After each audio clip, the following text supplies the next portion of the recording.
In today's car marketplace, most consumers share the sentiment that the build quality of Mercedes-Benzes has gotten more atrocious, denoting a loss of identity.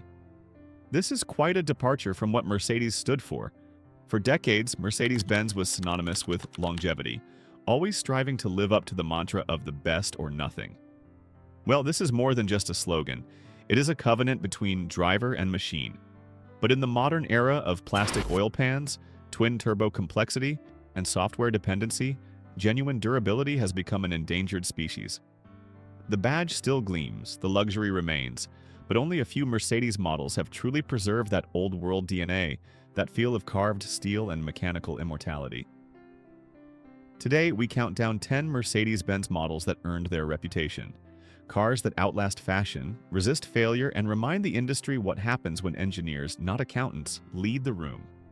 These are the bulletproof Benzes, the ones that you can actually pass down to your future generations. At number 10, Mercedes-Benz GLK 350, Model X204, manufactured between 2013 and 2015. Our list opens with a small SUV that behaves like a vault on wheels. The GLK 350, a box on four wheels with a design that looks almost un-German in its refusal to chase curves or screens. Beneath the modest appearance sits one of Mercedes' last naturally aspirated V6 engines, the M276, mated to the 7G-tronic transmission, a pairing so proven that mechanics call it the indestructible duo. During its run from 2013 to 2015, the GLK 350 earned owner satisfaction ratings that rivaled Toyota. Kelley Blue Book lists an average score of 4.6 out of 5, with 88% of owners recommending it. Edmunds reviews echo the sentiment, such as rock solid, still tight after 10 years, and the best car I've ever owned. The secret is simplicity. No turbochargers to fry, no air suspension to leak. Just hydraulics, steel, and common sense. Maintenance, when done on schedule, costs roughly $700 per year, which may be high for a crossover but cheap for a Mercedes. Its only crime? Being too honest. Buyers wanted glamour, Mercedes delivered reliability. Sales lagged, and the GLK was quietly replaced by the GLC, which is a sleeker, larger, and far more complex variation. Yet in 2025, the used market verdict is unanimous. The old GLK feels tougher, tighter, and far less expensive to live with. The irony is perfect. The car Mercedes discontinued for being too plain is now celebrated for being too good. Next up at number 9, Mercedes-Benz E350, Model W212 facelift, manufactured between 2014 and 2016. If the GLK was the vault, the W212 E-Class is the cathedral. Built during the brief window when Mercedes rediscovered restraint, this generation became a benchmark for what luxury sedans should feel like. After the over-engineered W211 nearly sank the brand in warranty costs, Stuttgart went back to first principles. Steel subframes, a naturally aspirated V6, and electronics that were actually optional. The 2014 to 2016 facelift sharpened the design, replaced aging engines, and fixed nearly every weak point of its predecessor. Owner reviews read like love letters. On Reddit, one driver boasts, "Mine's at 200,000 kilometers, original engine, original transmission, nothing but brakes, fluids, and filters." Haggerty's long-term data agrees. Resale values for the facelifted E350 remain 25% higher than pre-facelift models at equivalent mileage. Common issues are refreshingly old school: oil cooler seals, worn bushings, and occasional transmission service. Repairs only amount to hundreds, not thousands. Contrast that with the W213 that followed, where a failed air suspension strut can cost $2,800 apiece. Mechanics still refer to the W212E 350 as the last Mercedes you can own, past 150,000 miles without fear. It's not the flashiest, but it is the car that proved refinement, and reliability can be amalgamated to produce a masterpiece.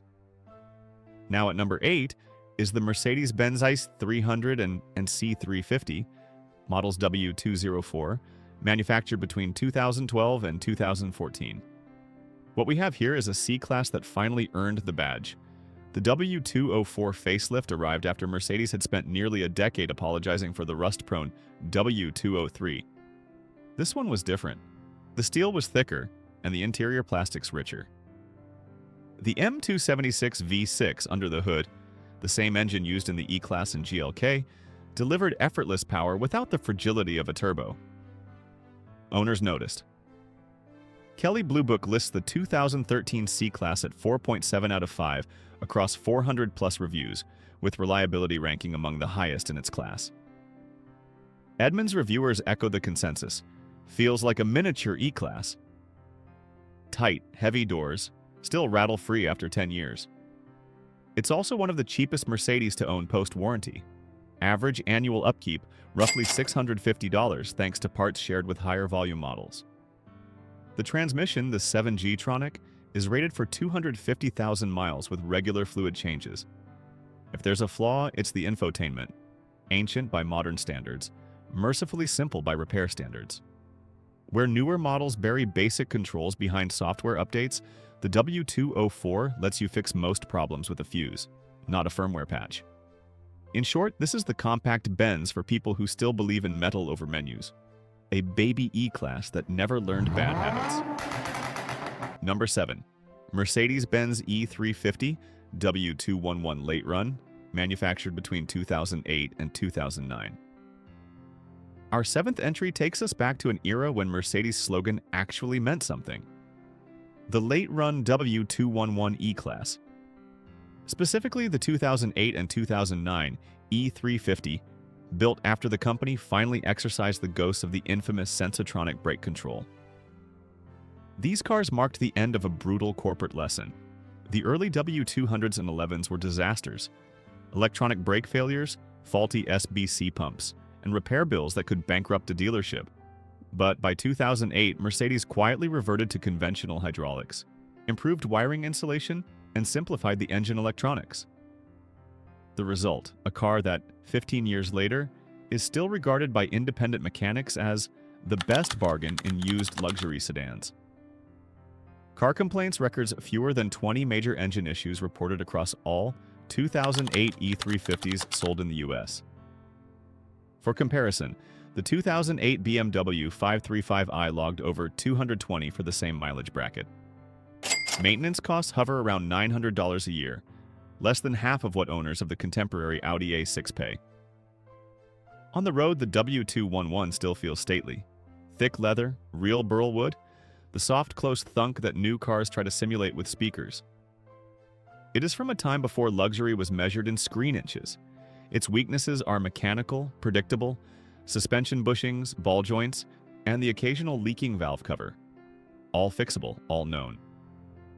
The W211 may not boast modern features, but it does boast something rarer. Trust. Number 6. Mercedes-Benz CLK 350/CLK 550 C209/A209 2008 to 2009. At number 6, a car that captures the final breath of analog Mercedes luxury, the CLK 350 and CLK 550. Before the C-Class and E-Class coupes were merged, the CLK was the middle child that got away with everything. Elegant, understated, and blissfully free of gimmicks.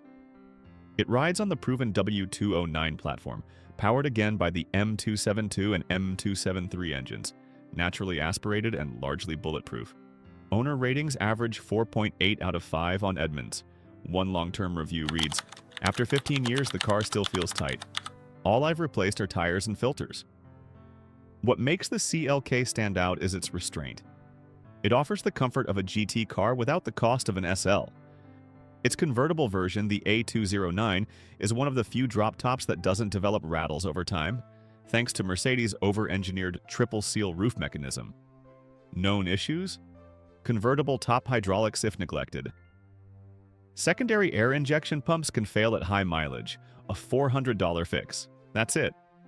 In a world where luxury coupes now rely on adaptive dampers, rear axle steering, and subscriptions for heated seats, the CLK represents the last of the self-contained Mercedes. Elegant, mechanical, faithful. Number 5, Mercedes-Benz E350 Coupe and Cabriolet, models C207 and A207, manufactured from 2011 to 2013. Halfway through our list comes a car that might be the perfect compromise between modern comfort and traditional craftsmanship, the E350 Coupe and Cabriolet. Born from the W212. E-Class architecture but wearing sleeker, sportier lines, the C207 brought back Mercedes' long-standing coupe formula. Big doors, frameless glass, and power delivered with velvet precision. The 2012 model received owner satisfaction scores of 4.6 out of 5 on Edmunds. Typical comment: drives like a Grand Tourer, built like a tank. Nothing squeaks, nothing leaks. Under the hood lies the same M276 V6, naturally aspirated, balanced, immune to most modern turbo ailments. Real-world longevity data from MB World Forum members places average engine life past 220,000 miles with standard servicing. Common faults are predictable: window seal wear on frameless doors and hydraulic top maintenance for convertibles.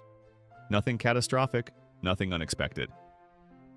Driving it today feels like time travel to a period when luxury didn't apologize for comfort. The E350 Coupe is graceful, fast enough, and most importantly, forgiving. It is proof that Mercedes could still merge elegance and endurance, if it wanted to. We've made it halfway. 5 down, 5 to go. Each of these cars earned its place not through nostalgia, but through evidence. Owner data, reliability records, and mechanical integrity.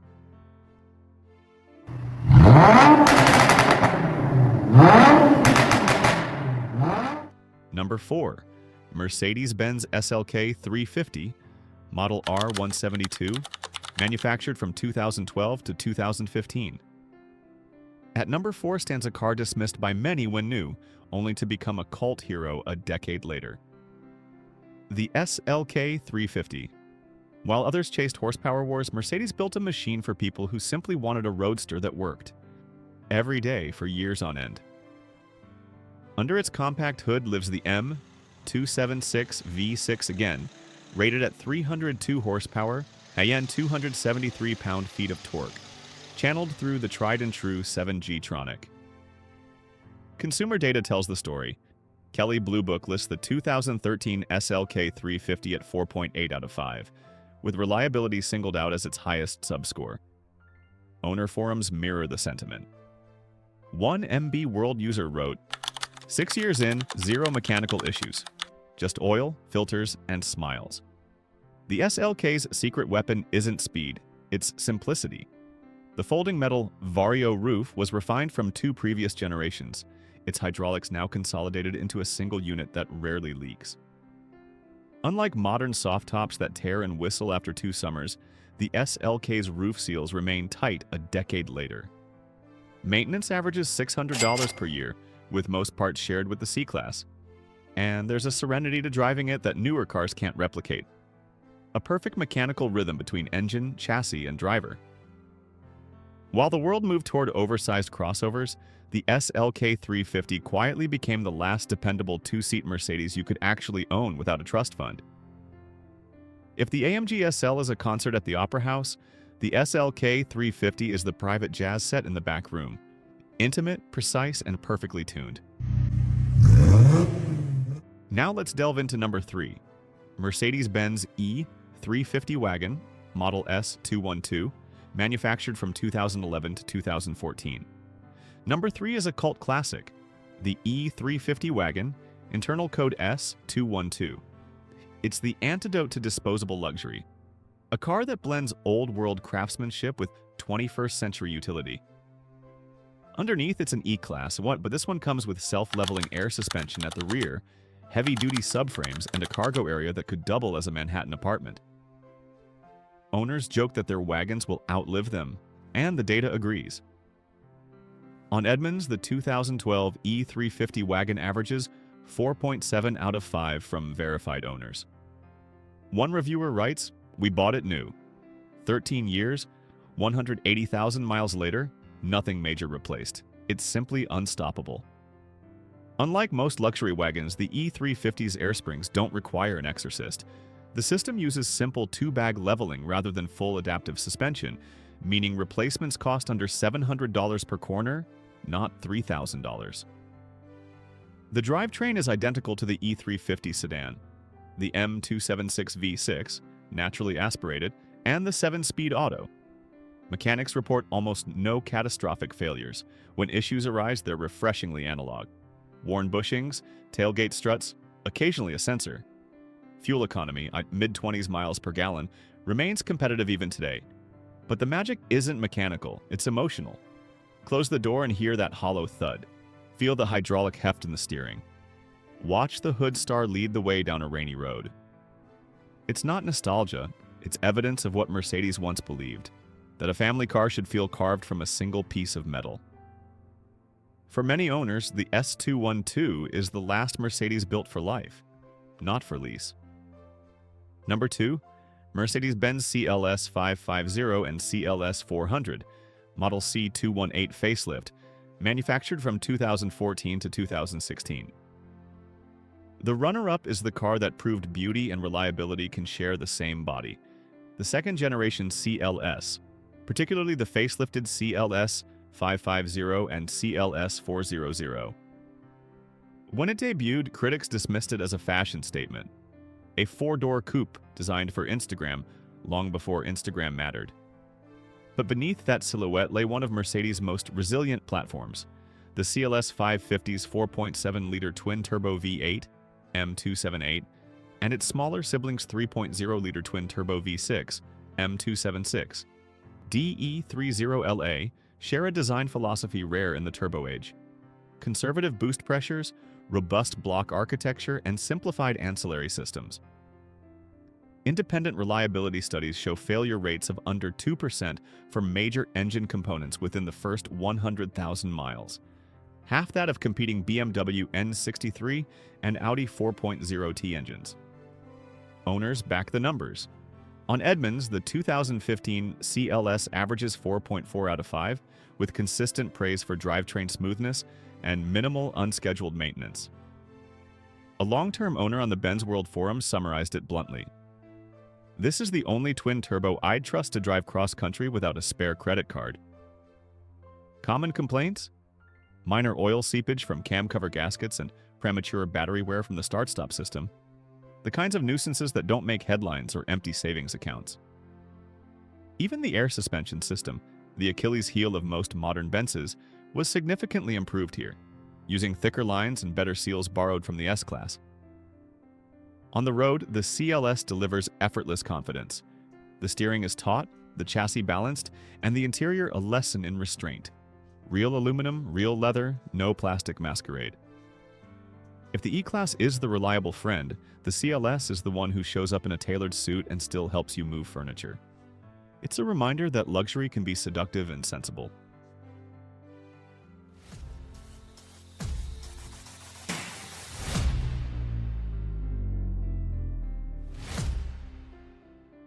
Alright, that was our number 2, the facelifted CLS. Elegant, fast, and shockingly dependable. But our number 1? It's on a different level. It's such a true reliability machine that it deserves its own episode. So we're pressing pause here and dedicating a full deep dive to the number 1 pick, with real ownership data, common fixes, and what to look for when buying. Tune in on Sunday for the reveal and the bonus picks. Before you go, drop your guess in the comments, hit subscribe, and ring the bell so you don't miss the finale. See you Sunday.